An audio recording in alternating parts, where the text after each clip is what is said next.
Kabanata 5561. Lumabas si Master Mograine bago sa wakas nagsalita. Sinasabi mo ba sa amin na siya si Shepard matapos makakuha ng isang random na bystander? Sino ang makakapagpatunay na nagsasabi ka ng totoo? Ngumiti lang si Harvey. Hindi ko kailangang gawin iyon. Si Shepard ang maglalahad ng lahat. Pagkatapos, tiningnan ni Harvey si Shepard. Sa iyo na ang floor. Depende sa iyo kung kaya mong iligtas ang iyong buhay, o hindi. Ngumiti si Shepard. Huwag kang mag-alala. Magkasama na tayo ngayon. Wala akong balak umatras. Pagkatapos, lumakad siya palapit bago naningkit sa paligid niya. Karamihan sa mga kilalang tao ng Gangnam ay narito, nakikita ko. Ang mga pamilyar na mukha na ito. Hindi masama. Hindi masama. Tama na ang daldal. Nagpakita ng kakilakilabot na ekspresyon si Blaine nang malamig na tumitig kay Shepard. Paano mo mapapatunayang ikaw ay mula sa Evermore? At hindi lang isang aktor na inuupahan ni Harvey. Alam mo ito, young Master John, sagot ni Shepard. Alam mo kung ano ang nagawa ng Evermore mula pa noong unang panahon. Gusto ng mga hari at mga general na makipagtulungan sa amin ngunit gustong-gusto rin nilang mawala kami. Hindi kami basta-basta makapagpapakita ng aming mga pagkakakilanlan sa ilalim ng mga ganitong pangyayari. Kaya't hindi kami makakakuha ng isang bagay tulad ng isang badge upang ipakita ang patunay. Alam mo yun ng mas mabuti kaysa sa akin, hindi ba? Tumawa si Blaine nang marinig ang sagot ni Shepard. Ibig mong sabihin na kasama ako sa Evermore. Anong nakakatawa? Ako ang batang master ng pamilya John. Ako ang tuktok ng mga prinsipe at batang master ng bansa. Maraming tao ang hindi maabot ang aking taas sa kanilang buong buhay. Bakit ako kailangang maging bahagi ng Evermore?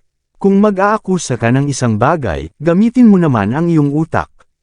Tumawa ang karamihan nang marinig ang sagot ni Blaine. Tama siya, pagkatapos ng lahat. Mayroon siyang napakalaking titulo sa kanyang buong buhay. Paano siya posibleng maging miyembro ng Evermore? Ang mga salita ni Shepard ay parang walang katotohanan. Mukhang inuupahan siya ni Harvey upang magdulot ng gulo sa pamilya John. Tama, Shepard. Nakalimutan kong sabihin sa iyo ang isang bagay, sabi ni Harvey. Si young Master John na ito ay may matalas na dila.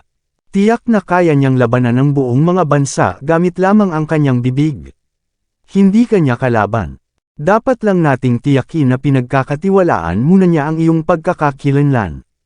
Kung hindi, hindi tayo makakadaan sa kanya kahit anong mangyari. Huwag kang mag-alala. Walang makakasakit sa iyo habang narito ako. Ngumiti ulit si Shepard. Salamat sa iyo para doon. Magsimula na tayo. Hayaan mong ipaalala ko sa iyo. Medyo alam ko rin ang tungkol sa Evermore. Papatayin kita muna kung magsasalita ka ng mga kalokohan. Malamig na ngumiti si Master Mograine. Tama, magdaranas ka ng isang kakilakilabot na kapalaran kung hindi mo maipakita sa amin ang anumang makabuluhang bagay. Malamig na sagot ni Blaine.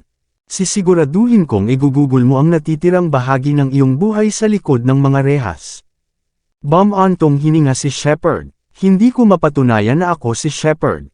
Pero naniniwala akong malalaman mo rin iyon sa lalong madaling panahon. Tutulong ako. Pangarap lang iyon. Malamig na sigaw ni Master Mograine. Ngumiti lang si Shepard.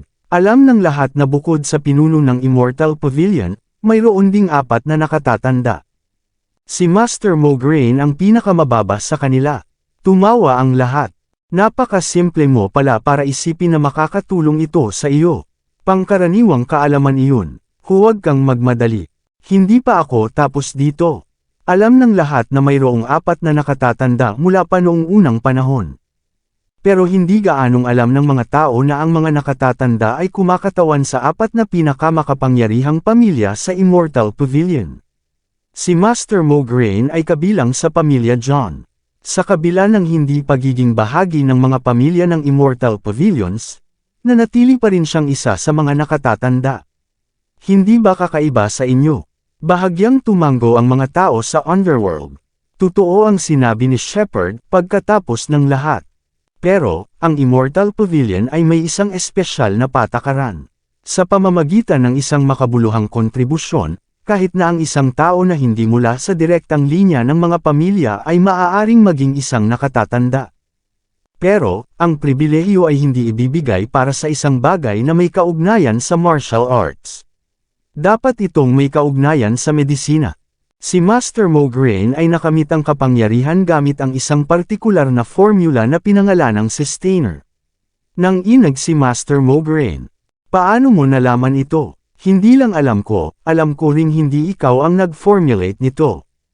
Ang taong gumawa nito ay ang aking guro, ang dating si Shepard.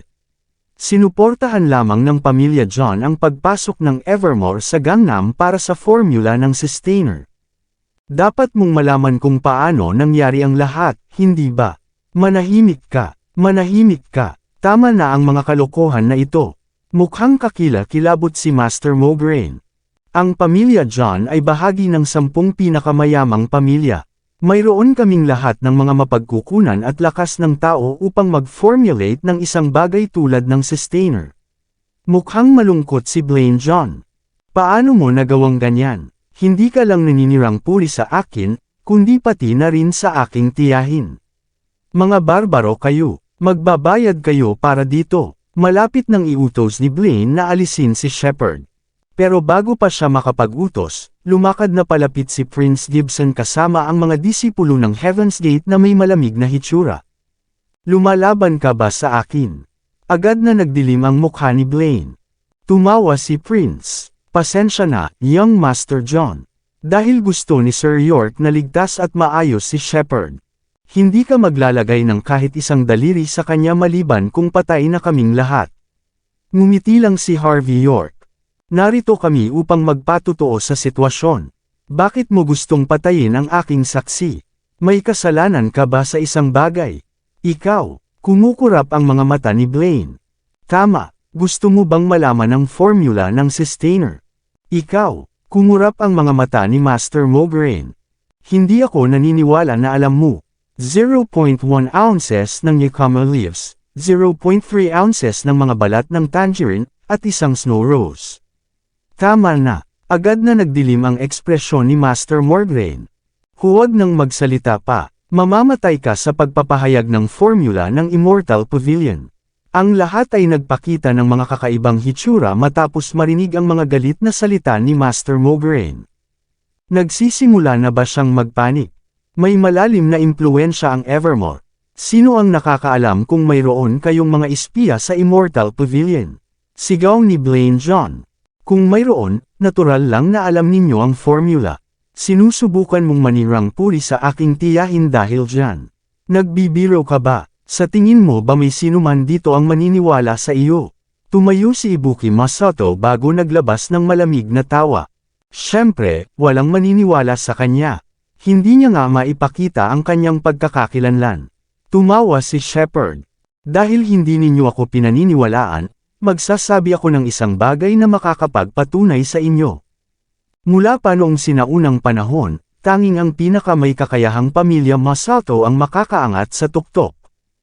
Ikaw ang direktang inapo ng pamilya, pero hindi ka ang unang nagmana ng trono.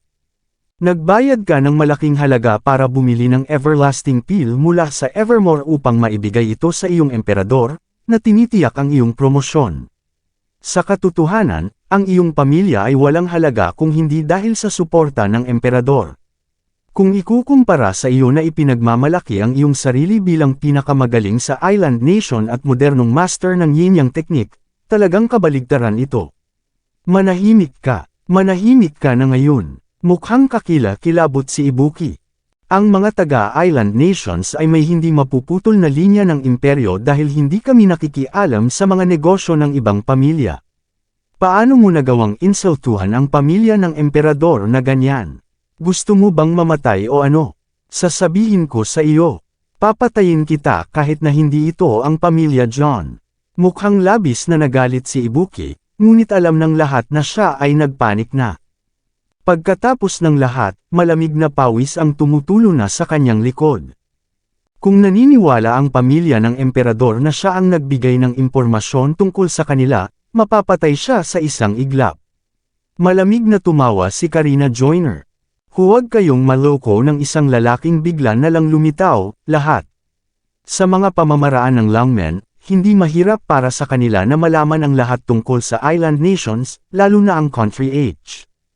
Ibig sabihin, hindi ito maaaring gamitin bilang patunay. Tumingin si Shepard kay Karina. Tama ka tungkol doon. Kaya, ano naman ang tungkol sa DNA sample na ibinigay ng pamilya Locke sa Evermore para sa pananaliksik? Sapat na ba iyon? Kailangan mo bang sabihin ko sa lahat kung bakit ginawa ng pamilya Locke ang ganitong bagay sa unang pagkakataon? Tama na. Agad na nagbago ang ekspresyon ni Karina. Alam kong ikaw si Shepard. Tama na ang mga kalokohang ito. Natural, agad na umamin si Karina sa pagtigil kay Shepard na ilantad ang pamilya Locke. Ngayon nais kong malaman kung paano nakipagtulungan ang pamilya John sa Evermore. Lubos na nagalit si Blaine. Ikaw, hindi niya inasahan na agad na magtataksil si Karina sa kanyang tiwala. Nagkasundo silang makipagtulungan, ngunit basta na lang iniwan siya ni Karina sa ganitong napakahalagang sandali. Nakikipagtulungan ang Evermore sa pamilya John. Ngumiti si Shepard kay Karina Joyner. Partikular na, nakikipagtulungan si Blaine sa Coral Revered. Kumurap ang mga mata ni Blaine John. Tama na ang mga kalokohan. Narinig kong may 10 revered at 12 sangay ng lupa ang Evermore. Hindi kailanman may kikialam ang magkabilang panig sa mga negosyo ng isa't isa. Paano mo nalalaman kung nakikipagtulungan ako sa Coral Revered? Bukod dito, kung ikaw ay tunay na mula sa Evermore, bakit mo sinasadyang ibunyag ang lahat ng ito? Ngumiti si Shepard. Sa pangkalahatan, hindi ko rin alam iyon. Kahit na alam ko, hindi ako magbabahagi ng anumang bagay. Pero, nakikipagtulungan ka sa kanya upang patayin ako. Kung magtatagumpay ka, lubos na makukuha ng pamilya John ang Golden Sands, marahil pati na rin ang buong Gangnam, sa tulong ng Evermore. Pagkatapos, hahayaan lamang ng pamilya John na salakayin ng Evermore ang Gangnam. Pagkatapos, bibigyan ng Evermore ang pamilya, ikaw, ang may pinakamahusay na benepisyo na posible. Ang aking posisyon, mamamatay ako ng isang kakila-kilabot na kamatayan, at mamanahin mo ang lahat ng aking pag-aari. Bakit hindi ako magpapatotoo laban sa iyo kapag natuklasan ko ang impormasyong iyon? Gusto ko lang mabuhay ng kaunti pa. Napasinghap ang lahat ng marinig ang mga salitang iyon. Kung nagsasabi ng totoo si Shepard, masasabi nating si Blaine ay isang napakatalino na tao. Alam ba rin ng pamilya John ang tungkol dito? Pagkatapos ng lahat, mapapuna ang pamilya John kung lahat ng ito ay maihahayag. Mawawala rin ang kanilang posisyon bilang bahagi ng mga nangungunang pamilya. Si Damon John at ang iba pang mga miyembro ng John ay nakatitig kay Blaine na may kakaibang hitsura. May napakalaking katayuan si Blaine sa loob ng pamilya. Mayroon din siyang halos kumpletong kontrol sa mga mapagkukunan ng pamilya sa hilagang mga probinsya. Kahit na may malakas na pagbabalik ni Damon, si Blaine pa rin ang may huling salita sa mga negosyo ng pamilya. Dahil sa kanyang awtoridad, kung talagang gusto niyang gumawa ng anumang bagay. Masyadong madali para sa kanya, lalo na ang pakikipagtulungan sa Evermore. Paninirang puri. Ito ay tahasang paninirang puri. Patuloy na nagbabago ang ekspresyon ni Blaine. Nagkukwento ka lang sa puntong ito. Sino ang nakakaalam kung nagsisinungaling ka? Walang katotohanan. Nasaan ang iyong patunay? Kung wala ka, papatayin kita ngayon upang patunayan ang aking kawalang sala. Patunay. Ngumiti lang si Shepard. Siyempre, mayroon akong patunay. Kinuha ni Shepard ang kanyang telepono bago e-project ang isang footage sa TV. Kusang loob na tumingin ang lahat bago makita ang isang lalaki at isang babae na nakaupo sa tapat ng isa't isa. Tanging ang likod ng babae ang nakikita, ngunit ang mukha ni Blaine ay kasing linaw ng araw. Kung magtatagumpay ito, ikaw ang magiging bagong Shepard. Agad na nawala ang lahat ng kulay sa mukha ni Blaine. Hindi na mahalaga kung sino ang nag-record ng footage. Ito ay isang matibay na patunay. Maraming salamat sa lahat ng sumusubaybay. Please subscribe and follow my YouTube and Facebook channel, Filipino Novel. Maraming salamat po. Kabanata 5565. Pinapalakpak ni Harvey York ang kanyang mga kamay upang makuha ang atensyon ng lahat. Pagkatapos, ikanros niya ang kanyang mga braso bago lumakad palapit. Mayroon na tayong lahat ng patunay na kailangan natin, young Master John. May iba pa ba kayong kailangan? Tumayo lang si Blaine John habang nakatingin sa paligid. Hindi niya pinabulaanan ang mga akusasyon, ni hindi siya nagalit. Isang malamig na titig lang ang nakikita sa kanyang mga mata. Wala nang ibang dapat ipaliwanag. Ganyan nga talaga. Pero, ano naman? Sa tingin mo ba may magagawa ka dahil ikaw ang batang master ng longmen? Pagkatapos, tinignan ni Blaine si Damon John. Pasensya na, ama. Hindi ko inaasahan na maihahayag ang lahat dito. Humihingi ako ng tawad. Pero, aasikasuhin ko ang sitwasyon mismo. Hindi maapektuhan ang iyong pag-akyat sa kapangyarihan sa anumang paraan. Mananatili ang pamilya John. Ano? Biglang nanlamig ang gulugod ng lahat nang marinig ang mga salitang iyon. Isang hindi maipaliwanag na pakiramdam ng nakakamatay na aura ang lumabas, na nagpang-inig sa sinuman. Kusang loob na tumigil ang puso ni Damon. Ano ang ibig mong sabihin, Blaine? Paano mo nagawang sabihin ang ganyan matapos gawin ang mga ganitong kakilakilabot na bagay? Nagsikap akong magtrabaho ng maraming taon, nagtiis ng napakaraming bagay na nakakaapekto sa aking paraan. At nangyari pa rin ito. Binigaw mo ako, humingi ka ng tawad kay Sir York ngayon. Sa ganoong paraan, malamang na mapatawad ang pamilya. Huminga ng malalim si Damon upang pigilan ang kanyang nararamdaman, na pinapaalala kay Blaine na hindi dapat labagin ang mga linya. Ngumiti si Blaine. Tayo ay kabilang sa 10 pinakamayamang pamilya, ama. Bukod sa pamilya Wright, walang ibang pamilya ang makakalaban sa atin. Kahit na ang 4 na pundasyon ay walang magagawa sa atin. Kung aaminin ko ang aking mga krimen ngayon, hahayaan kong kontrolin tayo ng isang outsider. Ayaw ko nito. Magiging tunay na mga kriminal ang pamilya John dahil dito. Nakangiting nagsalita si Blaine, ngunit sapat na ang kanyang mga salita upang magpadala ng malamig na panginginig tulad ng malamig na hangin sa gitna ng gabi. Ang gusto ko para sa pamilya John ay manatili bilang isa sa 10 pinakamayamang pamilya. Hindi. Gusto kong umakyat tayo sa tuktok. Kuntento ka na ba sa pagiging pangunahing pinuno, ama? Hindi ba gusto mong maging isa sa 9 na dakilang nakatatanda? Kumusta naman ang pagiging big boss? Hindi ba nararamdaman mo ang ambisyon at pagnanasa para doon? Hindi ka ba interesado na mamuno magpakailanman? Kung gusto mong umunlad pa. Kung gusto mong maabot ng pamilya John ang tuktok ng bansa. Hindi ko kailanman aaminin ang aking mga krimen. Hindi lang iyon, magpapanggap pa akong walang nangyari. Gusto mo bang magretiro bilang ama ng hari? O gusto mo bang manatili bilang isang simpleng pinuno ng pamilya? Naningkit ang mga mata ni Harvey. Hindi ito ang kanyang unang pagkakataon na nakaharap kay Blaine. Gayunpaman, hindi niya inaasahan na magkakaroon ng ganito kataas na ambisyon si Blaine. Mamuno magpakailanman. Sinusubukan niyang maging hari. Sa puntong ito, wala siyang kaibahan sa isang warlord, naisip niya. Ama ng hari, sabi ni Damon. Ang kanyang ekspresyon ay nabago sa isang kakilakilabot. Sinasabi mo ba na kung susundin kita, at hahayaan kitang hawakan ang lahat, magiging ama lang ako ng hari sa hinaharap? Ikanros ni Blaine ang kanyang mga braso na nakangiti. Tama, pagkatapos ng lahat, masyadong maliit ang iyong ambisyon.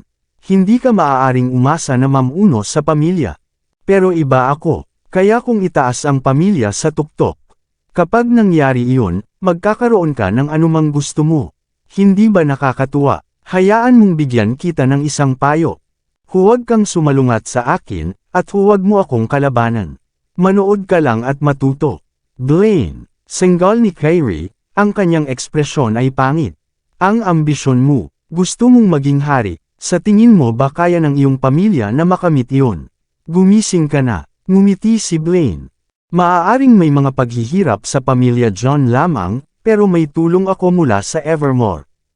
Kapag sumali ako sa 12 sangay ng lupa at naging isa sa mga revered, magagawa ko ang anumang gusto ko. Bukod dito, walang sinuman sa labas dito ang makakaalam tungkol sa nangyari ngayon. Mayroon akong lahat ng oras sa mundo upang magplano. Paano ka nakakasiguro? Plano mo bang patayin ang lahat dito? Para sa iyo, ang mga patay ay hindi nagkukwento, sabi ni Kyrie. Agad na namutla ang mga bisita, pagkatapos ay nakatitig ng may pag-iingat kay Blaine. Tama si Kyrie, ibinunyag na ni Blaine ang kanyang layunin. Ang ginawa niya ay isang malaking krimen na sapat upang kondenahin ang isang buong pamilya. Sa ilalim ng mga ganitong pangyayari, ang pinakamagandang hakbang niya ay ang patayin ang lahat ng nakakaalam tungkol sa sitwasyon. Marami ang walang pag-aalinlangan na tinawag ang kanilang mga bodyguard sa isang iglap. Talagang magandang paraan iyon para gawin ang mga bagay. Ngumiti si Blaine. Pero mas gusto kong bigyan ng pangalawang pagkakataon. Pagkatapos ng lahat, may isa pang landas bukod sa kamatayan, at iyon ay ang paglilingkod hanggang sa kamatayan. Hanggat handa ka, tatanggapin ko lahat. Bibigyan ko ng magandang kinabukasan para sa paglilingkod sa akin. Magpasya ka. Siyempre, kakailanganin ko ng isang bagay bilang patunay ng katapatan. Tinuro ni Blaine sina Harvey at Kyrie na nakangiti pa rin. Alisin si Harvey, si Kyrie, at ang lahat ng nasa panig nila. Magkakasama nating tatagalan ang kasalanan. Mula ngayon, magiging isa tayo. Tatretuhin ko kayong lahat na parang mga kapatid kong lalaki at babae. Pagkatapos ay tumingin siya kay Prince at sa iba pa. Kahit na kayo ay kabilang sa 6 na hermit families, ang mga taong patuloy na sumasalungat sa akin, ay tatanggapin ko pa rin kayo. Nagniningning ang mga mata ng lahat matapos marinig ang mga salita ni Blaine. Tumingin sila kay Blaine, pagkatapos ay kay Harvey, na para bang gumagawa sila ng mahirap na desisyon.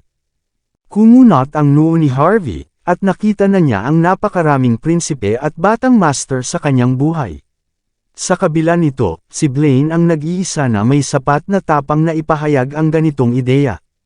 Sinuri niya si Blaine sa loob ng isang sandali, pagkatapos ay inilahad ang kanyang kamay upang pigilin ang mga tao sa paligid na gumawa ng anumang bagay.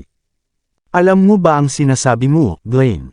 Plano mong magrebelde kasama ang pamilya John at ang lahat ng mga taong ito, sabi niya. Ngumiti si Blaine. Mula pa noong sinaunang panahon, ang mga bayani ay ipinanganak sa gitna ng kaguluhan, sabi niya ng may pagmamataas. Sa kasalukuyan, 5 malalakas na bansa ang nakatingin sa bansa H na may mga nakatagong intensyon. Ang Mongolia, ang bansang umaasa sa bansa H, ay kasalukuyang nasa alitan laban sa Altruria. Ang mga banal na lugar ng pagsasanay sa martial arts ng bansang ito, ang 5 nakatagong pamilya, at ang 10 pinakamayamang pamilya ay ganap na hiwalay sa isa't isa. Ang bansa H ay napapaligiran ng mga kaaway. Sa kabila ng lahat ng ito, makakapanalo ba ang isang mayamang playboy tulad ni Emery? Sa aking mga mata, isa lang siyang tao na ipinanganak sa kaunting mas magandang pamilya. Ang kanyang mga plano, lakas sa laban, at koneksyon ay mas mababa sa akin. Ang bansa ay magiging ganap na kaguluhan kung mapunta ito sa mga kamay ng isang tao na tulad niya.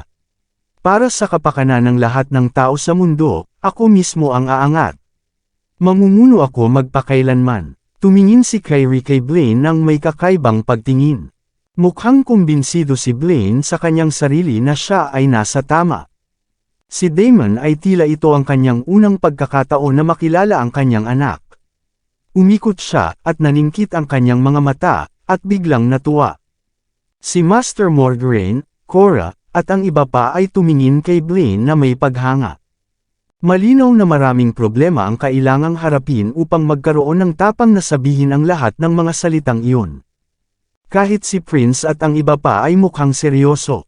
Si Blaine ba ang nag-iisa na nagtatangkang iligtas ang bansa sa buong panahong ito? Ang lahat ba ng iba ay mga hadlang sa pag-angat ng bansa? Ano ngayon? Kung luluhod ka ngayon at sabihin mong muling itatayo ang bansa mula sa simula kasama ko, sabi ni Blaine, bibigyan kita ng pagkakataon, Harvey. Gagawin mo ba? Lumakad si Blaine ng isang hakbang pasulong, ikinross ang kanyang mga braso. Ang kanyang mga mata ay nagniningning sa hindi masabing kasiyahan. Mukhang parang siya ay naglalayo na maging pinuno ng bansa. Tumingin ang lahat kay Blaine na naguguluhan. Ano ang balak niyang gawin? Sinusubukan ba niyang makuha si Harvey sa kanyang panig? Hindi ba dapat patayin si Harvey bilang patunay ng katapatan? Bago pa muling makabawi ang lahat, lumakad si Harvey ng isang hakbang pasulong. Uminom siya ng tsaa mula sa mesa. Kailangan kong aminin, medyo kawili-wili ka. Hindi ko alam kung dapat ba kitang tawaging tanga o mayabang sa puntong ito. Sa tingin mo ba ay napapaligiran ang bansa ng mga kaaway? Sa tingin mo ba ang mga taong gumagawa ng mga desisyon para sa bansang ito ay mga tanga? O talagang napaka-ignorante mo? Kahit gaano pa man kay Amon si Emery, hindi ka pa rin makakatapat sa kanya. Crack! Lumakad si Blaine ng isang hakbang pasulong, at ang kanyang matinding aura ay kumalat. Ang lupa sa harap niya ay nabasag. Sabihin mo ulit yan. Nang hahaman ako, sigaw niya. Sabi ko, hindi ka makakatapat kay Emery, sabi ni Harvey. Sa tingin mo ba nakatago ka, itinatago ang iyong lakas habang nagpaplano? Nagbayad ka ng malaking halaga para lang maging isang Diyos ng digmaan. Pero sa tingin mo ba makakapamuno ka dahil lang doon? Gaano ka ba kawalang muwang? Lahat ay natigilan matapos marinig ang mga salita ni Harvey. Tumingin sila kay Blaine nang may takot. Hindi nakakagulat na sobrang kumpiyansa siya. Isa na siyang Diyos ng digmaan. Ang batang master ng pamilya John, isang Diyos ng digmaan, at ang bagong shepherd ng Evermore. Talagang may karapatan siyang umakyat sa kapangyarihan kung nagawa niyang makamit ang lahat ng iyon. Marami ang nag-iisip na tumayo kasama si Blaine sa mismong sandaling ito. Si Karina at Ibuki ay palihim na gumawa ng isang kilos, syempre, plano nilang suportahan si Blaine ng buong lakas. Maaaring hindi ito sapat, pero pinahahalagahan ako ng pamilya Locke, sabi ni Blaine. Ang 5 hari ay nasa aking panig. Ikakasal din ako sa mga Brahmins ng India. Ang 10 pinakamayamang pamilya, ang 5 nakatagong pamilya, at marami sa mga banal na lugar ng pagsasanay sa martial arts. Tututol sila sa pamilya Wright dahil sa aking pag-iral. Sa lahat ng ito, sa tingin mo ba talagang hindi ako makakapamuno kapag ang buong bansa ay nasa ilalim ng pag-atake? Bum-ontong hininga si Harvey. Ang ganda ng iyong talumpati. Kailangan ko pa ring sabihin, talagang wala kang alam. Sabi mo na sisirain ng alitan ng Altruria at Mongolia ang bansa H. At na 5 pinakamalakas na bansa ang nakatingin sa atin na may mga nakatagong intensyon. Pero nakalimutan mo na ang mga bansang ito ay hindi maglakas loob na gumawa ng anumang aksyon matapos silang talunin ng head coach ng mag-isa. Sila ang nagpapaalab sa alitan ng Mongolia at Altruria. Gusto nilang ibagsak ang Mongolia, na tinatanggal ang suporta sa bansa H.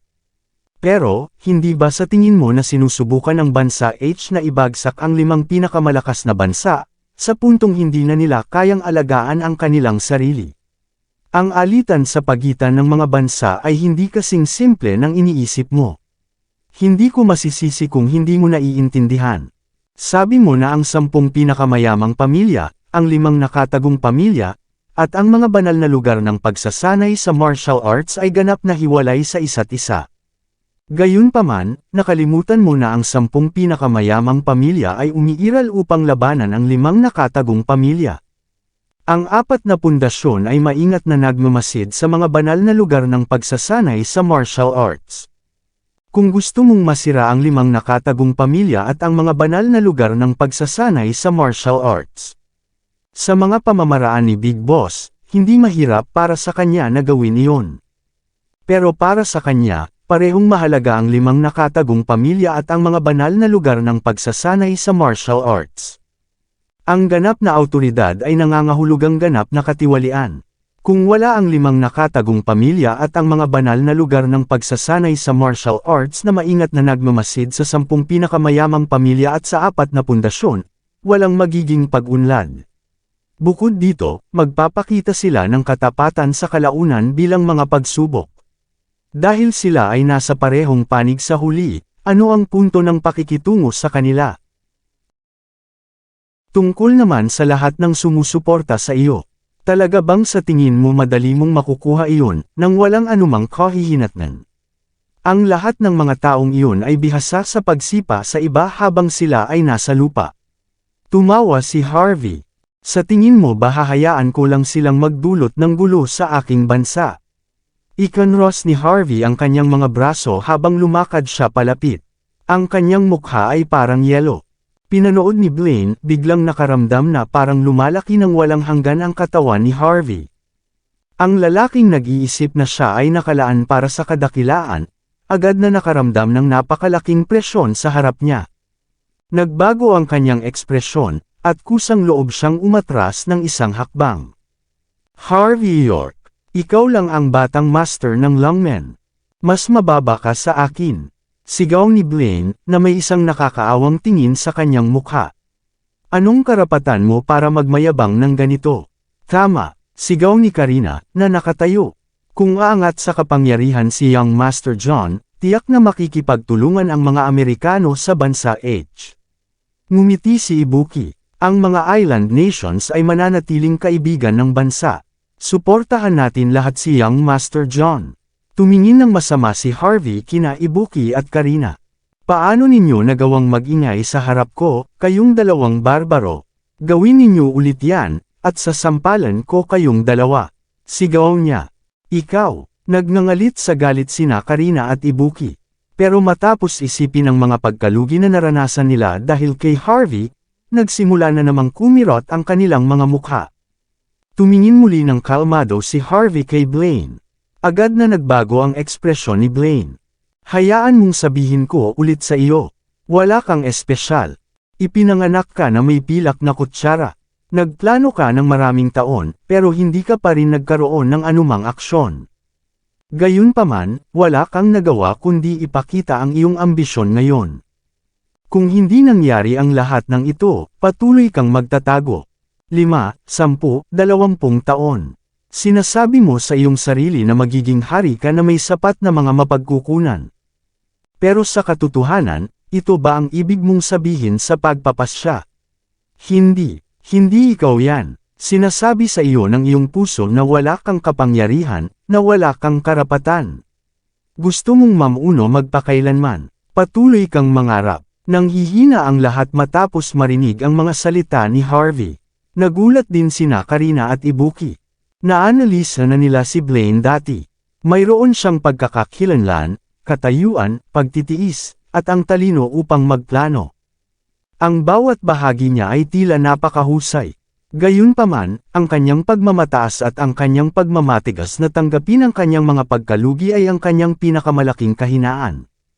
Siyempre, ang mga katangiang iyon ang pinakamakinabang kapwa sa mga Amerikano at sa mga Islanders. Iyon ang dahilan kung bakit nagpasya silang suportahan si Blaine.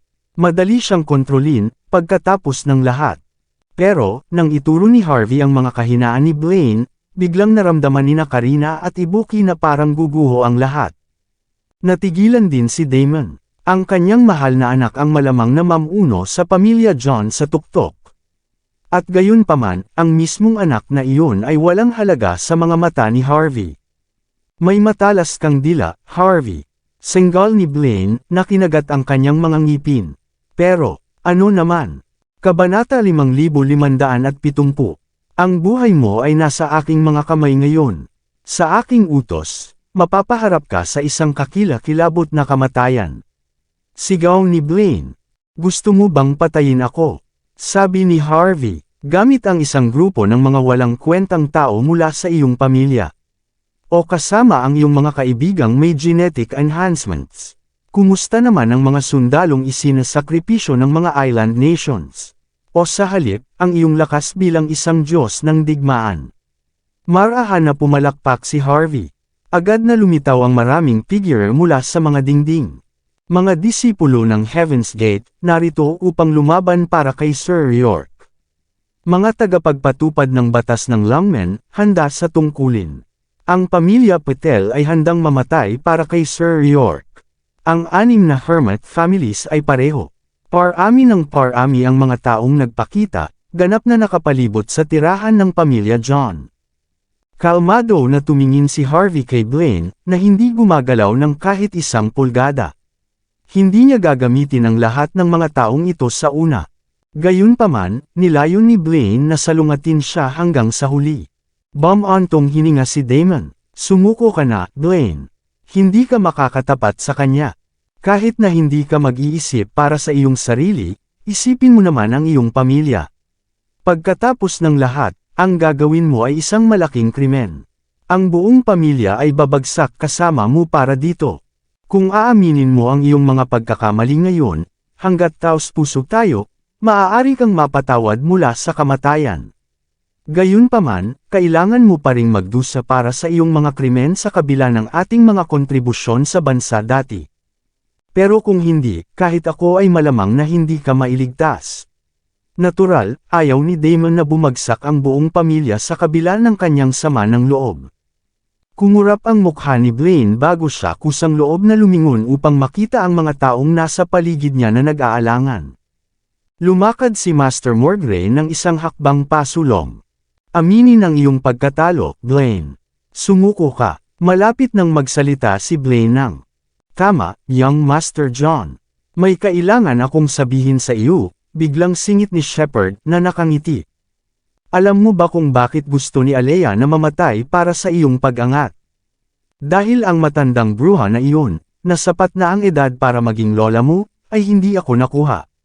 Iyon ang dahilan kung bakit siya galit na galit. Sa tingin mo ba nangako siyang sasama sa iyo magpakailanman dahil hinahangaan ka niya? Tigilan mo na ang pangangarap. Tumingin ka ng mabuti. Nangako siya sa iyo ng mga hukbo, pero wala man lang sila dito ngayon. Ikaw, agad na nagbago ang ekspresyon ni Blaine. Sa sandaling iyon, nawala na ang kanyang pagpipigil.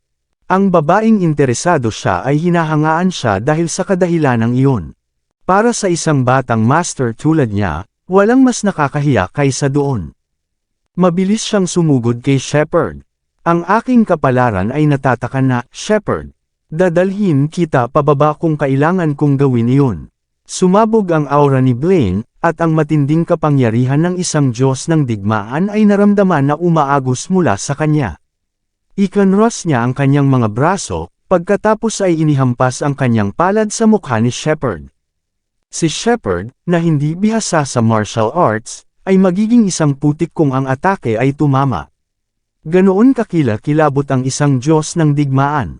Bumantong hininga si Harvey. Nakalimutan mo ba na nangako akong panatilihin siyang ligtas?